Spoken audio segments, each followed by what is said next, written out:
siamo qui a fare, presuppone una divisione, non solo la divisione fra di noi, non solo la divisione con la nostra anima, ma anche proprio una divisione tra il mondo visibile e il mondo invisibile.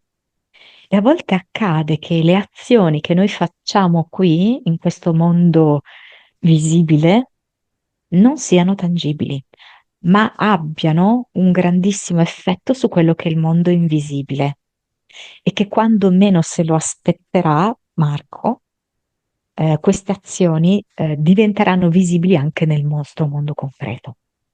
Perché io vedo che la sua musica è andata, si è sparsa nelle note, nell'energia, nel mondo invisibile. Questa è una cosa molto importante, non vale solo per la musica o la musica di Marco, vale un po' per tutto. Facciamo un esempio, queste sessioni, no? Non le vedono 100.000 milioni, 100 milioni di persone, ma molti di meno. Tuttavia l'informazione è nella Matrix,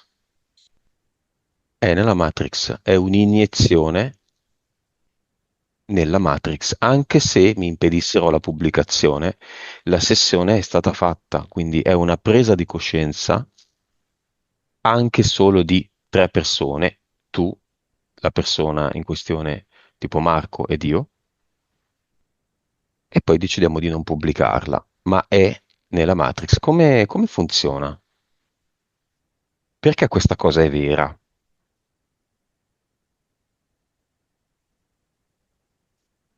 Perché, Un po' il concetto allora, delle 99 scimmie, sai, no? ehm, sì, è un po', dunque, oddio, mi era arrivata schippata. Ehm, Cosa? aspetta, Cosa? perché è come se mi facesse vedere che c'è un incantesimo, ok? Cioè, questo nostro gioco, questo nostro mondo si basa fondamentalmente sulla magia, sull'incantesimo. E dentro questo incantesimo c'è proprio la separazione, no? Tra ciò che si vede e ciò che non si vede. E noi ci accorgiamo solamente degli effetti di quello che si vede. Ma ci sono poi delle azioni, come dicevi tu, che possono essere le sessioni o la musica di Marco, visto che ne stiamo parlando, che è come se temporaneamente bucassero questo incantesimo e quindi permettono il passaggio di questa energia che si crea attraverso la musica, attraverso le sessioni, verso l'invisibile. Però io vedo che è come se di nuovo si ripristina l'incantesimo. Quindi di nuovo c'è la divisione. E allora la sensazione è che in questa parte qua di visibile non ci sia stato nessun tipo di ripercussione, nessun tipo di cambiamento. In verità, siccome è arrivata sopra l'energia nella parte invisibile, da sopra riescono a creare, come posso dirti, delle maglie sottili in cui riimmettere questa energia e queste informazioni, solo in maniera ovviamente molto più lenta, con un contagocce, Ma chi? in questa parte visibile. Ma chi lo fa? Chi è nell'invisibile? Ok. La centesima scimmia, sai, no, il fenomeno?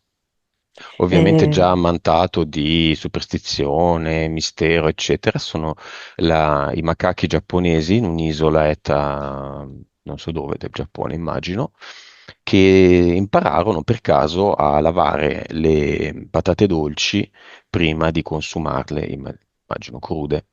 È un sistema che permise di nutrirsi abbondantemente. Arrivati alla centesima scimmia, si notò che questo comportamento lo iniziarono ad adottare anche in altre isole molto lontane, non in comunicazione con la prima, e si diffuse, diciamo, telepaticamente.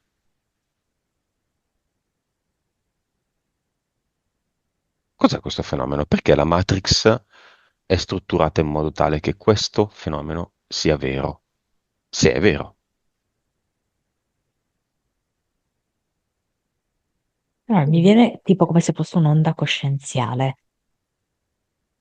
che si deve caricare di una certa potenza per potersi propagare. Allora, la potenza occorre appunto che ci siano almeno appunto 99 esemplari, no? Che assumano questo comportamento. Quindi l'onda si carica di potenza e via, no? Inizia a distribuirsi ovunque. Mm. Mm, Però, cioè, mi dà che per quanto riguarda questi atteggiamenti pratici, l'onda inizia a distribuirsi ovunque con un numero comunque abbastanza esiguo.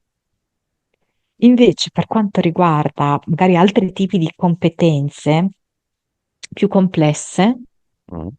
acquisizioni, cioè il numero deve essere maggiore.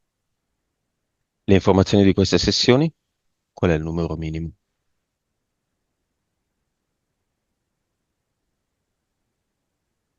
Mi viene il numero 1000. 1000. Mm. Beh, è già stato abbondantemente raggiunto.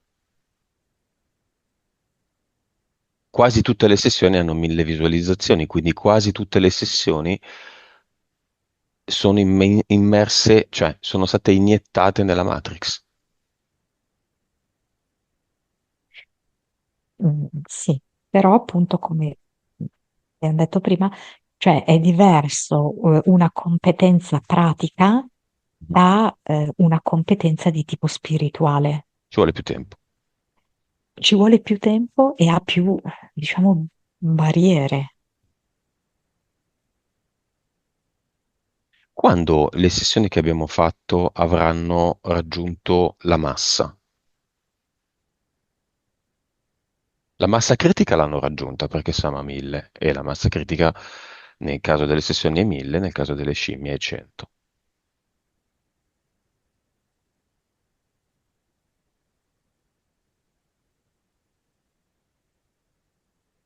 Allora, cioè, però ci scontriamo anche con una parte di personaggi mm, che popolano questo gioco e che costituzionalmente non potranno mai recepire Mm. questo messaggio, ok? Mm. Per regolamento del gioco. Cioè, mentre tutti quanti possono recepire una competenza di tipo fisica, questo tipo di competenze evolutive no, non è possibile. Almeno per, io vedo almeno tipo il 20-25%, non è possibile. E io vedo che questo 20-25% in realtà è un po' sparso, perché il gioco deve essere fatto bene, se sarebbe troppo facile, no? Mettere questo 25% tutto concentrato in un punto, quindi lo vedo un po' diffuso dappertutto.